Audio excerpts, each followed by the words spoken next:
Britain பாராளுமன்றத்தில் அங்கிருக்கக்கூடிய அனைத்து கட்சிகளுக்கான எம்பிக்கள் குழு மற்றும் பிரிட்டன் தமிழ் பாரத்தினுடைய சார்பாக பாராளுமன்ற வளாகத்தில் ஏற்பாடு செய்யப்பட்டிருந்த பொங்கல் நிகழ்வில் கலந்து கொள்வதற்காக லண்டன் சென்றிருந்தேன். அதற்கு பின்பாக அங்கிருக்கக்கூடிய இலங்கை தமிழர்களுக்கான ஒரு கூட்டமும் overseas friends of BJP UK BJP ஆதரவாளர்களுக்கான பிரிட்டன் அமைப்பினுடைய ஒரு கூட்டத்திலேயும் கலந்து கொண்டு வந்திருக்கிறேன். இங்கு எனக்கு அன்பான வரவேற்பினை கொடுத்திருக்கக்கூடிய அத்தனை சகோதர சகோதரிகளுக்கும் இந்த நேரத்தில் என்னுடைய நன்றியை தெரிவித்துக் கொள்கிறேன். திருவள்ளுவரையும் வள்ளலாரையும் வேறு யாரோ களவாட முயற்சிக்கிறார்கள் என்ற மாநிலத்தினுடைய முதலமைச்சர் தெரிவித்திருக்கிறார். திருவள்ளுவர் திருக்குறளில் ஹிந்து ஞான மரபினுடைய கருத்துக்களைத்தான் கூறியிருக்கிறார். கடவுள் வாழ்த்து என்ற தனியான ஒரு அதிகாரம், அதே போல திருக்குறளில் பல்வேறு இடங்களில் ஹிந்து மத கருத்துக்களை அவர் வெளிப்படுத்தி இருப்பது அனைவரும் அறிந்தது. அதே போல வள்ளலார் ஹிந்து சமய ஞானத்தினுடைய ஒரு கூறாக அவர் விளங்கியவர். ஆனால் திராவிட மாடல் அரசு திட்டமிட்டு இந்த இரண்டு பெரும் தமிழ் அடையாளங்களை அவர்கள் ஹிந்துக்கள் அல்லாதவர்கள் போல அவர்களுடைய உருவத்திலே மத அடையாளங்களை தவிர்த்துவிட்டு வரைவது, அவர்களுக்கு ஹிந்து மதத்திற்கும் எந்த சம்பந்தமும் இல்லை என பேசுவது என்று எது இந்த நாட்டினுடைய அடையாளமோ, எது ஹிந்து ஞான மரபினுடைய சுதந்திரமாக சிந்தித்து செயல்படக்கூடிய தன்மையோ அவற்றையெல்லாம் மறுதலித்து தனியாக ஒரு தமிழ் அடையாளத்திற்குள்ளாக திராவிட அடையாளத்திற்குள்ளாக நுழைய வைத்து தங்களுடைய சுயலாப அரசியலுக்காக இதை பயன்படுத்துகிறார்கள். திருவள்ளுவரும் வள்ளலாரும் இந்த நாட்டில் இருக்கின்ற தனித்துவமான கலாச்சார பண்பாடு மற்றும் அவர்களுடைய சிந்தனை ஹிந்து மத சிந்தனைகளுக்காக உலகம் முழுக்க அறியக்கூடியவர்கள். முதல்வரின் இந்த கருத்து திருவள்ளுவர் தினத்திற்காக அல்லது திருவள்ளுவர் திருக்குறளை பற்றி உலக அரங்குகளிலேயும் இந்திய நாட்டில் எங்கு சென்றாலும் பிரதமர் நரேந்திர மோடி அவர்கள் பேசுவதை பொறுத்து கொள்ள மாட்டாமல் ஒருவித பதட்டத்திற்கு உள்ளாகி மாநிலத்தினுடைய முதலமைச்சர் இம்மாதிரி கருத்துக்களை தெரிவித்துக் கொண்டிருக்கிறார். இலங்கையிலே யாழ்ப்பாணத்திலே மிகப்பெரிய ஒரு கலாச்சார மையம் ஒன்று இந்திய அரசினுடைய முழு நிதியுதவியோடு கட்டப்பட்டது. அதற்கு திருவள்ளுவருடைய பெயரை சூட்டியிருக்கிறது மத்திய அரசு. திருவள்ளுவருக்கு இருக்கை அமைத்து வட இந்தியாக்களில் கூட பல்கலைக்கழகங்களில் பெருமைப்படுத்திக் கொண்டிருப்பது பிரதமர் நரேந்திர மோடி அவர்கள். உலக அரங்கிலே திருக்குறளை பற்றி பேசி நம்முடைய தமிழுக்கும் திருவள்ளுவருக்கும் பெருமை சேர்த்துக் கொண்டிருப்பது இன்று உலக அளவில் விளங்கிக் கொண்டிருக்கக்கூடிய பிரதமர் மோடி அவர்கள்.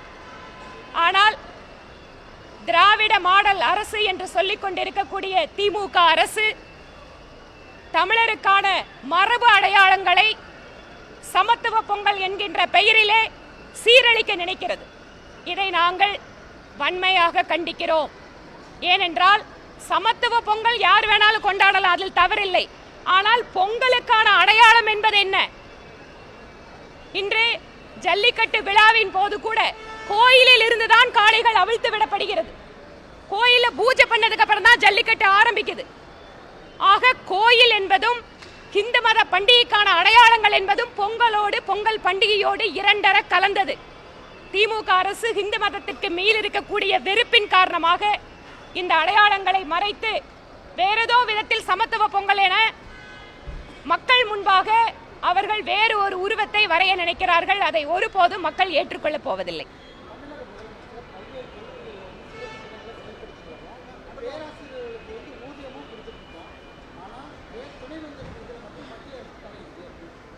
அதாவது நம்ம நாட்டில் கல்வித்துறை அப்படின்னு எடுத்துட்டீங்கன்னா, கல்வித்துறை என்பது மாநில அரசுக்கும் மத்திய அரசுக்கும் பொதுவான ஒன்று.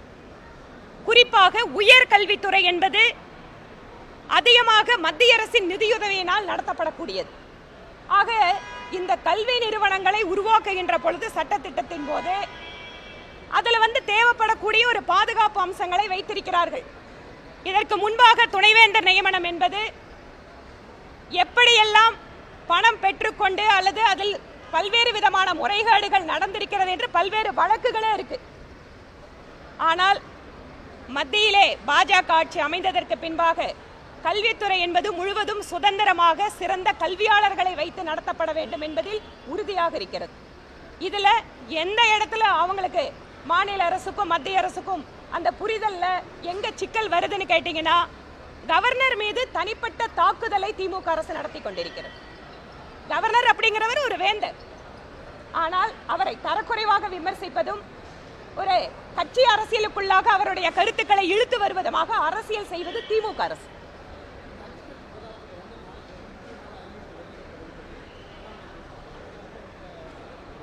இது ஏற்கனவே மத்திய அமைச்சர் திரு கிஷன் ரெட்டி அவர்கள் வெளிப்படையாவே சொல்லியிருந்தார்.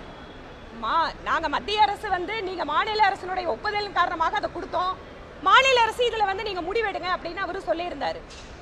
இது தொடர்பாக எங்களுடைய தென் தமிழகத்தில் இருக்கக்கூடிய கட்சியினுடைய நிர்வாகிகள் கூட இன்று போய் அவரை பார்க்கறதுக்காக டெல்லி வந்திருந்தாங்க. அதனால தமிழகத்தினுடைய நலனுக்கு ஒருபோதும் பாஜக அரசு பாதிப்பை ஏற்படுத்தாது. தமிழக மக்களுடைய நலனுக்காக தமிழக பாஜக எப்போதும் குரல் கொடுக்கும்.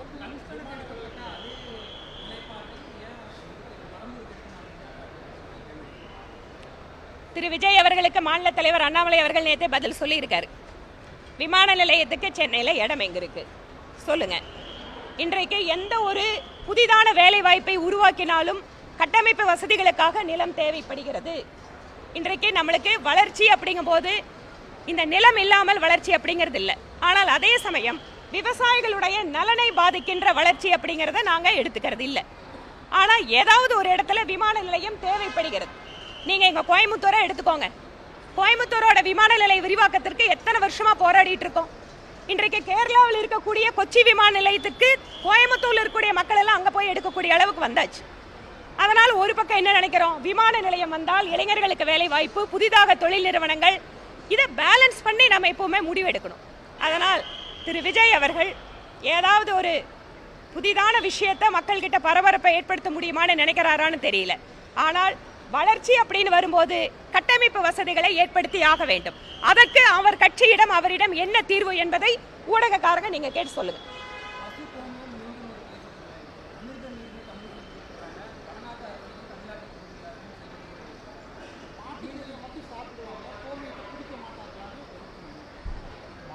மாட்டு